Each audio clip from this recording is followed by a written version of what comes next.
نستعينه ونستغفره ونعوذ بالله من شرور أنفسنا وسيئات أعمالنا من يهده الله فلا مضل له ومن يضلل فلا هادي له أشهد أن لا إله إلا الله وحده لا شريك له أشهد أن محمدا عبده ورسوله اللهم صل وسلم وبارك على سيدنا محمد وعلى آله وصحبه أجمعين اللهم نور قلوبنا بنور هدايتك كما نورت الأرض بنور شمسك أبدا أبدا برحمتك يا أرحم الراحمين أمسينا وأمسى الملك لله والحمد لله لا شريك له لا إله إلا هو وإليه المصير أمسينا على فطرة الإسلام وكلمة الإخلاص وعلى دين نبينا محمد صلى الله عليه وسلم وعلى ملة أبينا إبراهيم حنيفا وما كان من المشركين رضينا بالله ربا وبالإسلام دينا وبمحمد نبيا ورسولا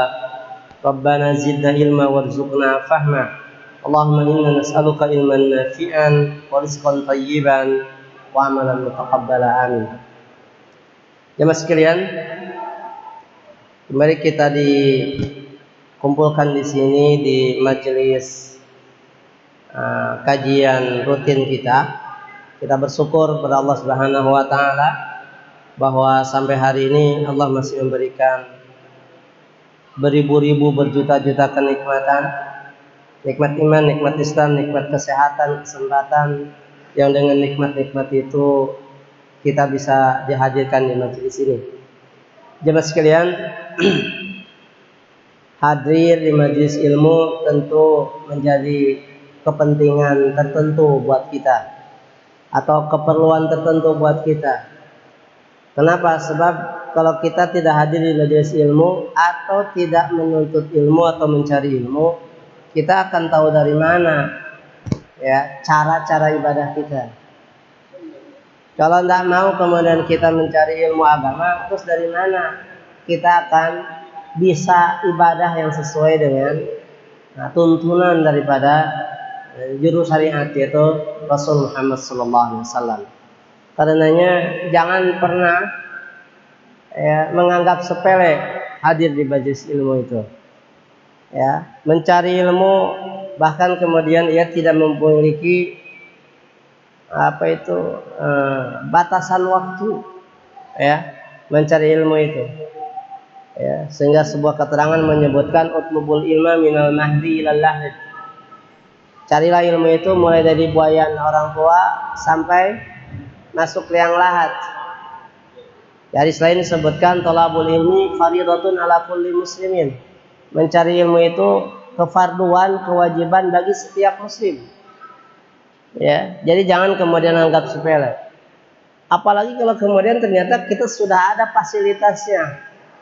Pengajiannya sudah ada, jangan malas-malas. Ya kan? Ayo kita hadirkan. Ini beda dengan apa yang sudah saya temukan. Perbedaan-perbedaan itu nanti akan menyesuaikan. Mana yang sesuai diambil, mana yang tidak sesuai ya silakan saja, tidak ada masalah. Ya, duduknya saja diberikan sebuah pahala di sisi Allah Subhanahu wa taala.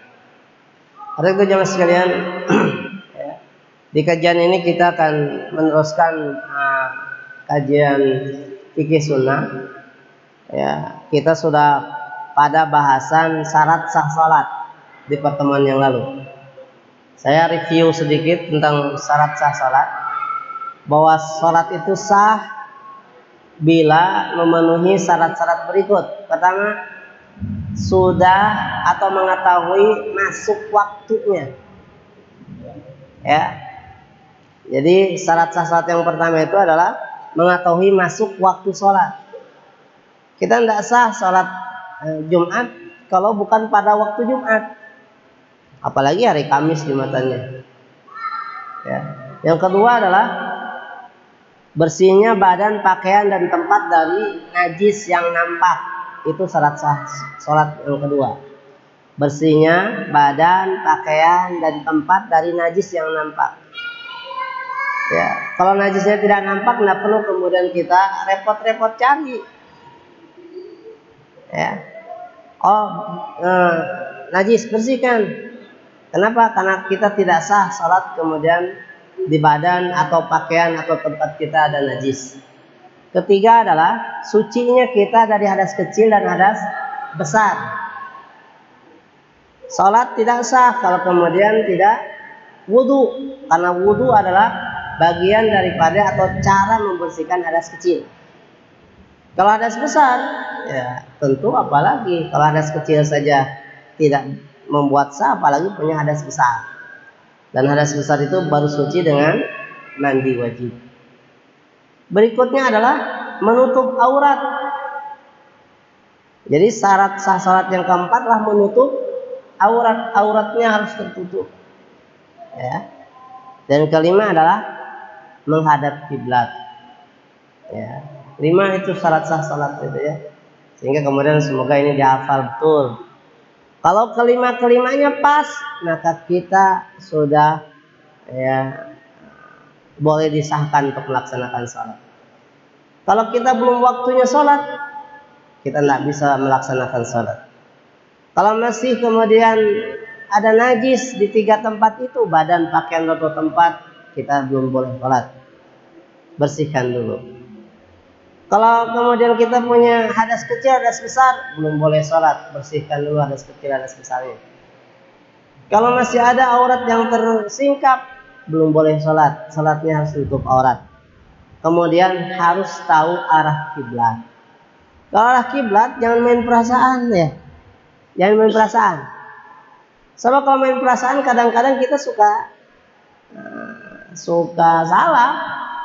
Coba antum yang di sini, salat kita kalau perasaan ini menghadap mana?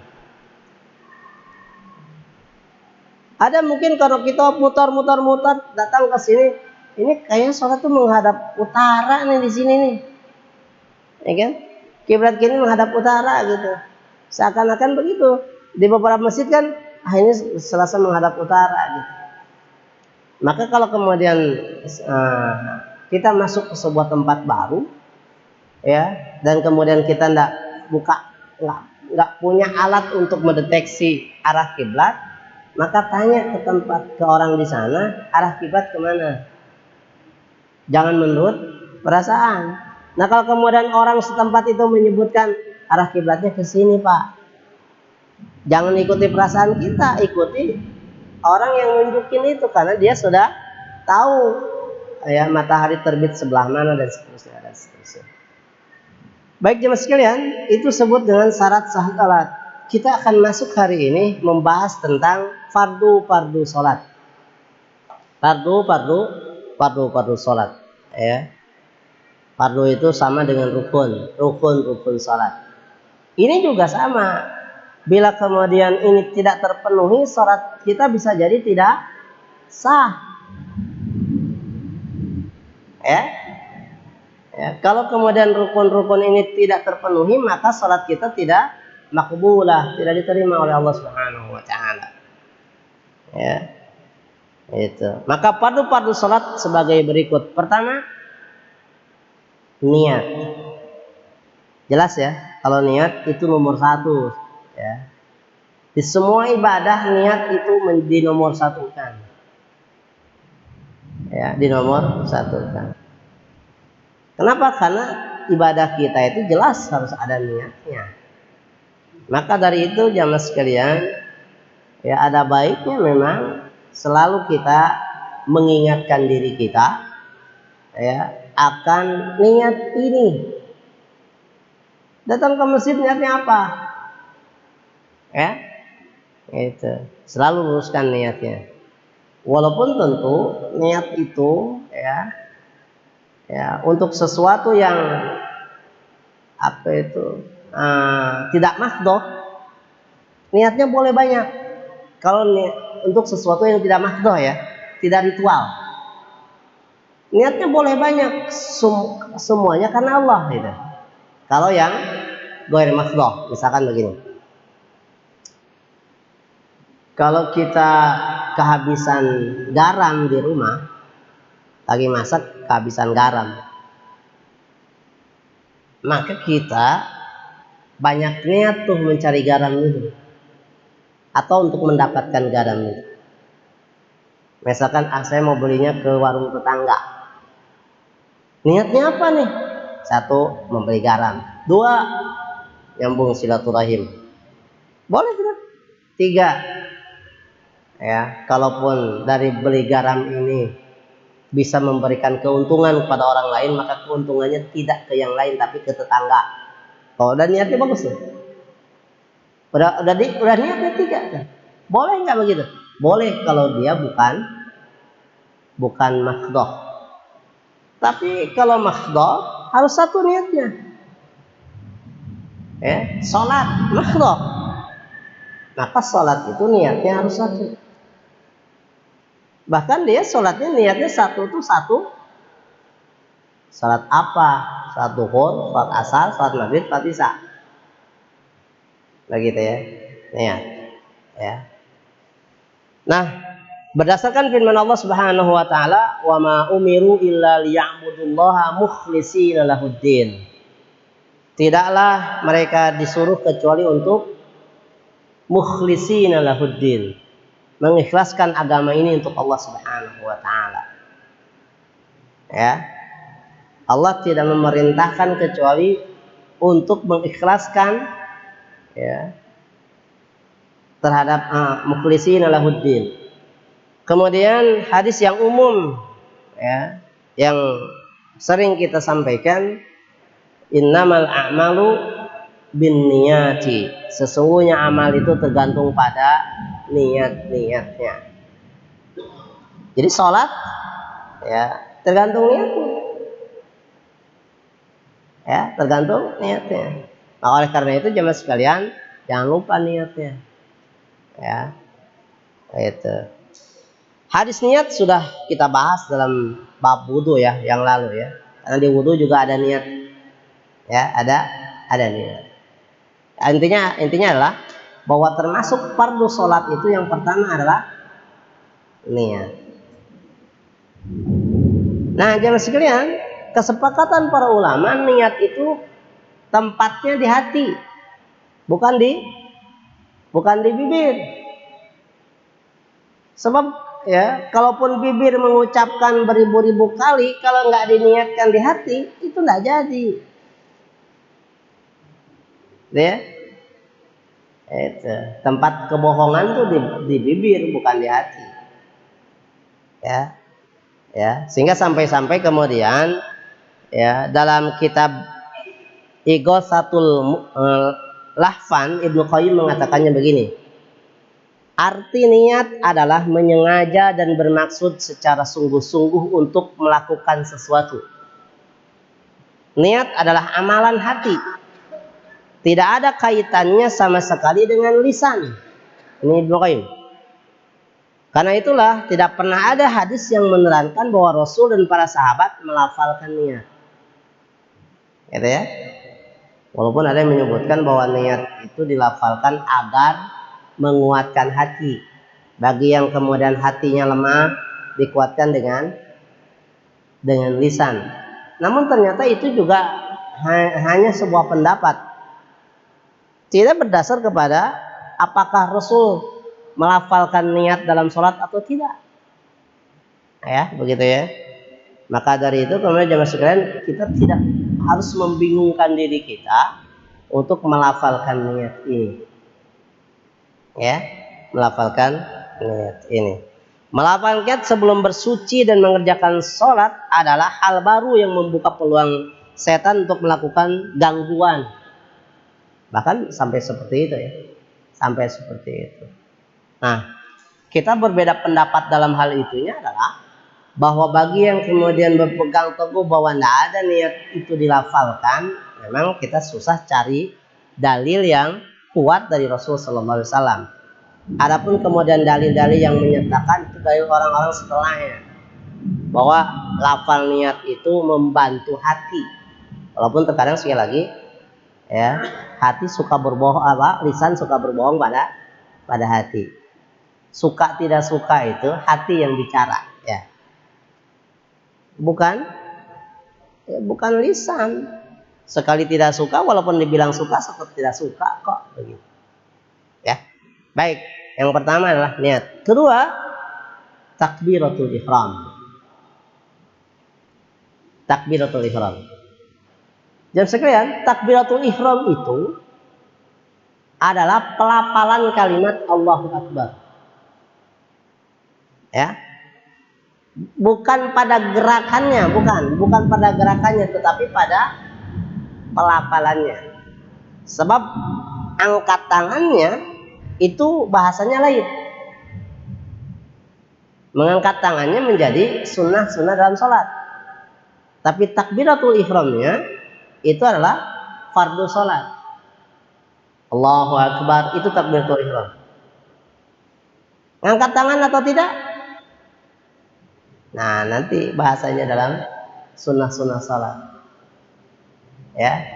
Kenapa? Karena tidak semua takbir disertai dengan ngangkat tangannya gitu ya. Tidak semua kalimat takbir ya disertai dengan ngangkat tangan. Namun fardu sholat yang kedua adalah takbiratul ihram. Apa takbiratul ihram? Takbir adalah takbir, ihram adalah pengharaman atau penghormatan. Jadi takbiratul ihram takbir penghormatan memulai sholat, atau takbiratul ihram pengertian takbir pengharaman. Apa pengharaman ini? Sesuatu sebelum sholat boleh, tapi ketika sudah takbir menjadi tidak boleh. Sebelum sholat boleh kita ngobrol kiri kanan, tapi ketika Allahu Akbar sudah tidak boleh. Sebut dengan takbiratul ihram. Ya. Ali radhiyallahu an meriwayatkan bahwa Nabi SAW bersabda, "Miftahus shalah tahurun." Kunci salat itu adalah bersuci. Kunci salat adalah bersuci. Tak bisa kita salat kalau tidak suci. Suci mana? Pengertian dua tadi. Suci badan, tempat dan pakaian dari najis, atau suci badan kita dari hadas. Bisa mengerti ya? Ya, suci badan, tempat dan pakaian dari najis, dan suci badan atau jiwa kita dari hadas. Ya. Wa tahrimuha at-takbir. Dan ya, ihramnya ya, pembukanya atau yang mengharamkannya adalah takbir. Ya, apa mengharamkan? Ya tadi sesuatu yang asalnya boleh dilakukan sebelum sholat, ketika takbiratul ihram menjadi tidak boleh. Ini ihram. Ya, itu. Memulainya dengan takbir. Wa tahliluha, dan penghalalannya at-taslim. Ya, halal ini penutupnya. Ya. Artinya ketika setelah assalamualaikum warahmatullah, assalamualaikum warahmatullah, sesuatu yang asalnya dilarang dalam sholat menjadi boleh lagi. Begitu ya, begitu. Ya. Jadi miftahus shalah tahurun, miftahus shalah at-tahuru, ya, kunci sholat itu adalah bersuci. Tahrimuha at-takbir, ya, pembukanya adalah takbiratul ihram itu, Allahu Akbar yang pertama.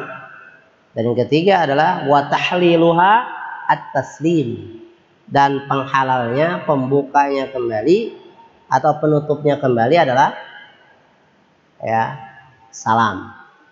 Sehingga definisi sholat dari sinilah mulainya. Definisi sholat itu secara syariat adalah aqwalun wa af'alun,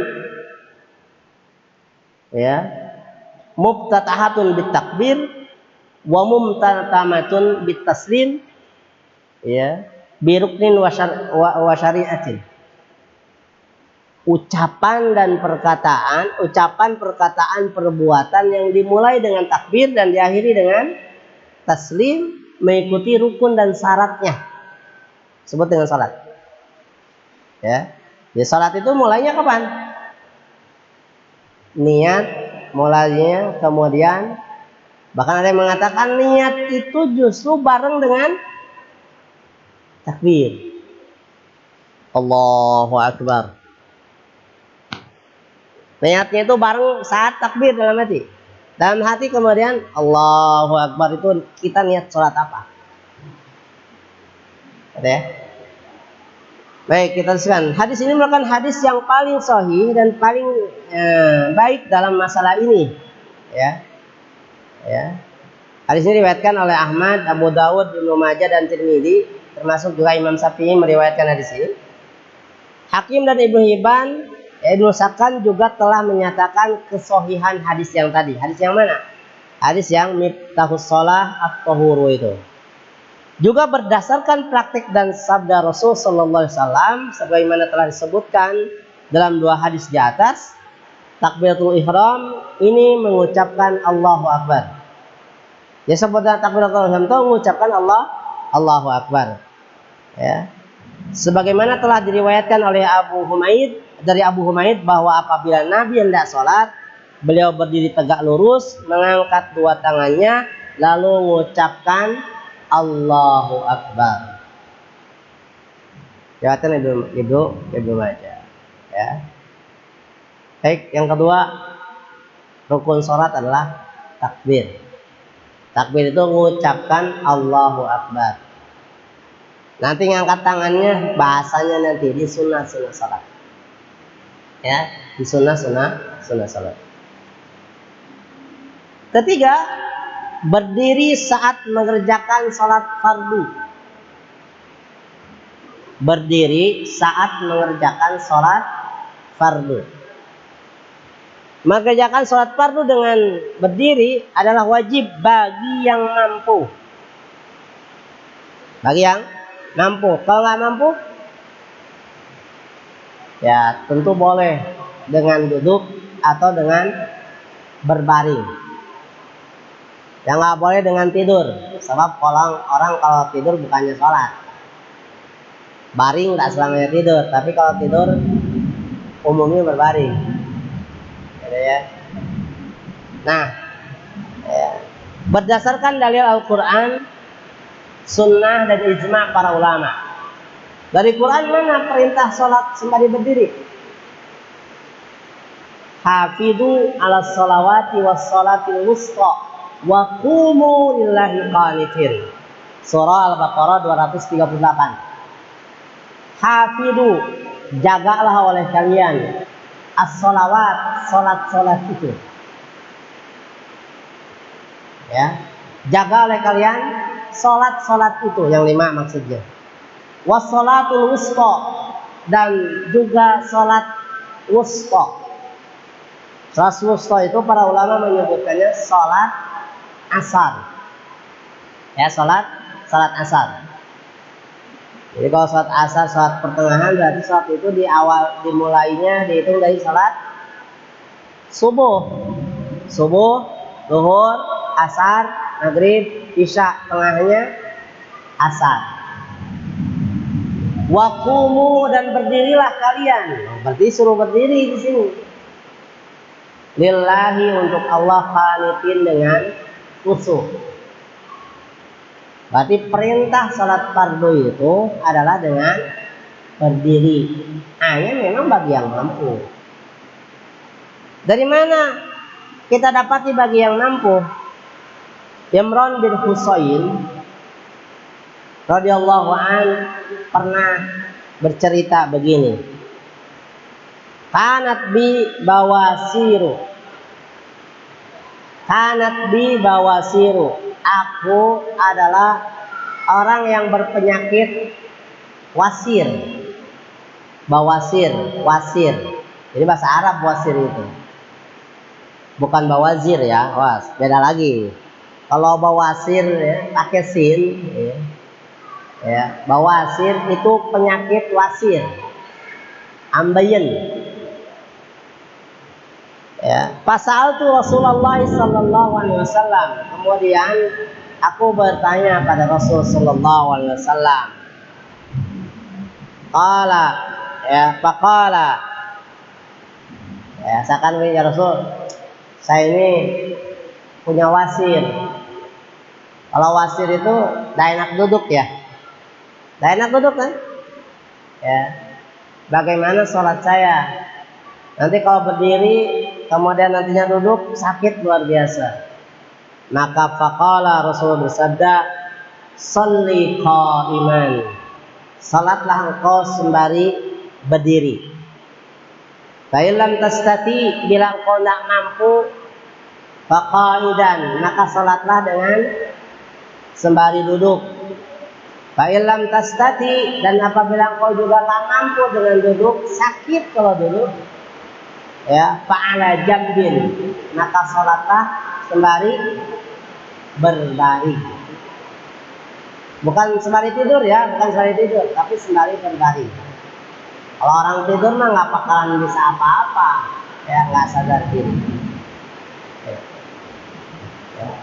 Jadi masalah ini kesepakatan para ulama, mereka juga sepakat bahwa saat berdiri dianjurkan merenggangkan dua kaki. Jangan dirapatkan, kakinya renggangkan. Bahkan kemudian merenggangkan itu agar dia berpeluang untuk saling merapat dengan kaki saudaranya kiri kanan. Kalau kaki kita dirapatkan, nggak bakal ketemu dengan kaki saudara kita. Betul ya? Ya, bahunya segini, minimal sama dengan bahu. Ya, di bawahnya minimal dengan bahu, begitu, agar bahunya saling bertemu. Gitu. Ya. Bagaimana kalau kemudian sholat sunnah? Boleh nggak walaupun mampu, tapi sholat sunnahnya duduk? Kan kalau sholat wajib itu, ya, dia harus berdiri semampunya. Kalau sholat sunnah, walaupun mampu, boleh nggak dengan duduk? Maka bahasanya ada. Meskipun mampu berdiri, boleh mengerjakan sholat sunnah dengan duduk. Hanya saja pahala dengan salat berdiri lebih sempurna dibandingkan dengan duduk. Ya. Abdullah bin Umar radhiyallahu anhu meriwayatkan, "Quddistu, aku pernah diceritakan, anna Rasulullah sallallahu alaihi wasallam qala, bahwa Rasulullah SAW bersabda, salatul rajuli qa'idan, salat seseorang sembari duduk, nisfus salati, pahalanya setengah daripada salat berdiri." Catatannya untuk salat sunnah. Namun kalau salat wajib, ya, karena alasan tidak kuat berdiri karena sakit, tetap sempurna salatnya, kendati pun dengan duduk. Jangankan dengan duduk, sembari berbaring pun, saat memang kondisi kesehatan tidak mungkin, maka tetap sempurna salatnya walaupun dengan duduk atau berbaring. Ya. Bagaimana tidak mampu mengerjakan sholat fardu dengan berdiri? Orang yang tidak mampu sholat fardu dengan berdiri, hendaklah mengerjakan sholat dengan posisi sesuai kemampuannya. Tidak berdiri, mampunya duduk. Tidak mampu duduk, mampunya berbaring. Allah tidak membebani seseorang kecuali dengan kemampuannya. Orang seperti ini tetap memperoleh pahala penuh tanpa sedikit pun dikurangi. Tadi saya sudah jelaskan. Kalau memang sudah tidak mampu, tetap saja berdiri, duduk ataupun berbaring itu dapat pahala yang sempurna bila memang dia sakit. Jangankan begitu. Ya. Andai begini, kita ini biasa sholat berjamaah. Terus kita tidak sholat berjamaah karena sakit atau karena safar. Karena sakit kan jadi tidak bisa berjamaah, ya. Sholat kita tidak berjamaah karena sakit, ya, maka kita dapatkan pahala sholat berjamaah. Kenapa? Asal ketika sehatnya dia sholat berjamaah. Jadi asal ketika sehatnya dia sholatnya berjamaah.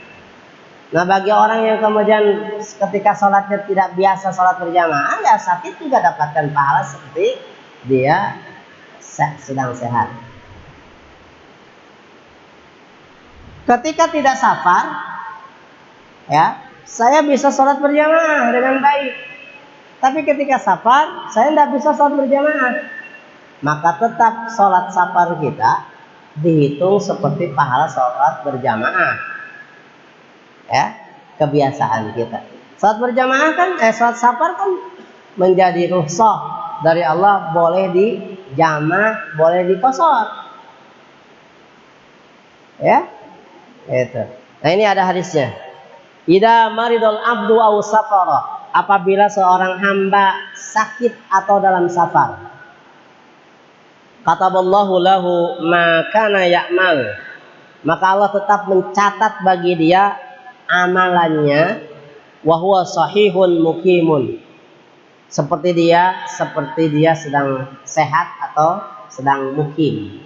Cuman catatannya tadi, kalau sedang sehatnya suka berjamaah, kalau sedang mukimnya suka berjamaah, maka ketika sakit atau ketika safarnya sholat berjamaah tidak ditegakkan, dia tetap mendapatkan pahala sholat berjamaah.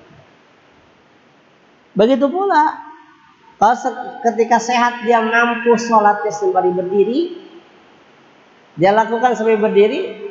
Ketika sakit dia tidak bisa berdiri, pahalanya tetap sempurna. Begitu, tetap sempurna. Ya, sudah 3 ya. Fardu sholat sudah 3. 1 apa tadi?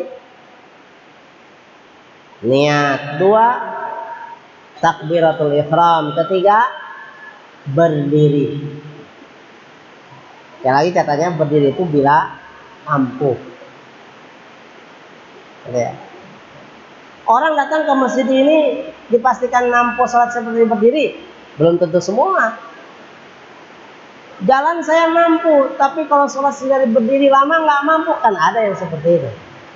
Maka memilih sholatnya berjamaah tapi duduk, boleh, ya, boleh begitu ya. Gitu. Mungkin ya karena dimakan usia, ya, kalau berdiri lama sudah nggak mampu, jalan dipaksakan merayap pun lebih untuk sholat berjamaah, begitu ya.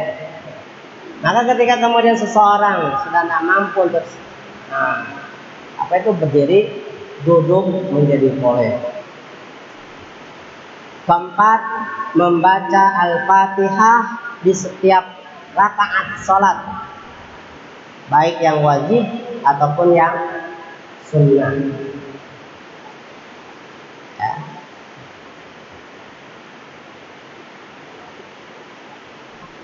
Yang keempat adalah membaca Fatihah.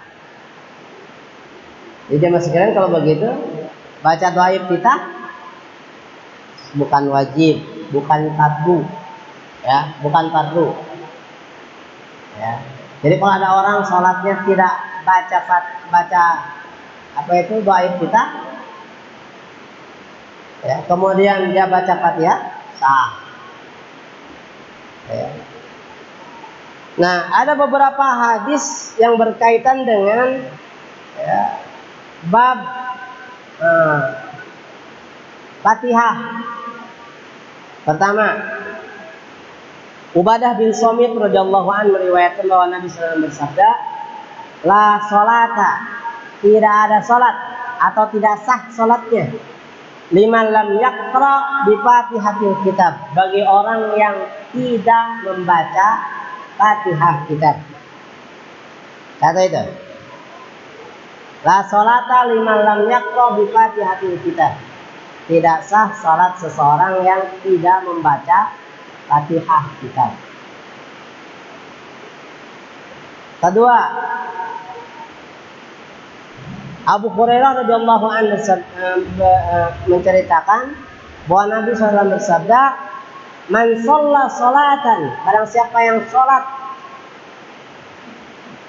man shalla, siapa yang sholat sholatan, sebuah sholat, lam yaqra fiha, ia tidak membaca padanya, bi ummil Quran, umul Quran yaitu Al-Fatihah, wa fi riwayatin bi Fatihatil kitab, fahiya khidajun, maka salatnya kurang. 2. Hadis ketiga, dari Abu Hurairah lagi bahwa Rasulullah SAW meriwayatkan, la tujzi'u salatun, tidak cukup salat itu, la yaqra'u fiha, yang tidak terbaca padanya Fatihah kitab. Surat 3. Keempat, la tujzi'u salatun, tidak cukup, tidak sah salat seseorang liman lam yaqra bi Fatihatil kitab, yang tidak membaca Fatihah kitab. Ya, hadis pertama diriwayatkan oleh Rahu Jamaah. Hadis kedua oleh Ahmad, Bukhari dan Muslim. Hadis ketiga oleh Ibnu Huzaimah dengan sanad yang sahih. Hadis keempat diriwayatkan oleh Imam Ad-Darqutni. Hadis kelima, Abu Sa'id radhiyallahu an, kami diperintahkan membaca Fatihah kitab dan ayat-ayat yang kami bisa. Ya, hadis riwayatnya Abu Daud. Kemudian berikutnya, ya, dalam hadis musiu fi salatihi, orang yang salah dalam salatnya, ada hadis yang berbunyi begini, summakra bi ummil Qur'an, kemudian bacalah oleh kalian ummul Qur'an, sumab'al dzalika fi kulli rakatin, dan bacalah hal itu, lakukan hal itu seperti dalam setiap rakaatnya.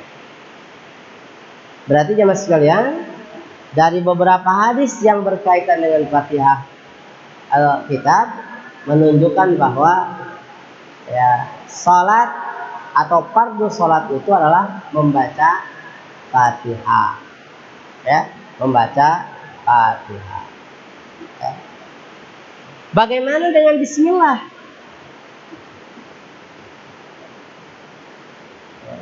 Bagi sebagian orang berbeda dalam bab ini, seakan-akan dia merasa ya, ada perasaan aneh. Padahal tidak perlu kalau kemudian dia ngerti ilmunya. Maksudnya adalah Fatihahnya ada yang disirkan, ada yang dijaharkan, ada yang dibaca keras, ada yang disirkan tidak dibaca. Lihat pendapat para ulama dalam bab ini. Para ulama sepakat bahwa basmalah merupakan bagian dari ayat dalam surah An-Nahl. Bismillah itu bagian daripada ayat dalam surah Al-Quran, surah An-Nahl. Ya, ketika Nabi Sulaiman mengirimkan surat kepada Ratu Bilqis, ada kalimat innahu min Sulaimana wa innahu bismillahirrahmanirrahim. Ya. Namun mereka berselisih pendapat mengenai basmalah yang terdapat di awal setiap surat. Mereka terbagi menjadi 3 kelompok. Awas, perhatikan ini. Ya, jangan sampai kemudian kita menganggap kalau orang berbeda itu seakan-akan tidak ada pegangan pendapatnya. Ya, yakni sebagai berikut. Pertama, basmalah terhitung sebagai bagian dari surah tersebut, baik Al-Fatihah maupun surat-surat lain. Karena itu dalam setiap sholat, baik sholat jahar maupun sholat sir, basmalah wajib dibaca karena merupakan bagian tak terpisahkan dari surah Al-Fatihah. Dalil paling kuat yang menjadi rujukan mazhab ini adalah hadis Nu'aim Al-Majmar. Ia pernah menceritakan, aku sholat berjamaah dengan Abu Hurairah menjadi imam. Ia membaca Bismillahirrahmanirrahim, lalu membaca Ummul Quran. Ya.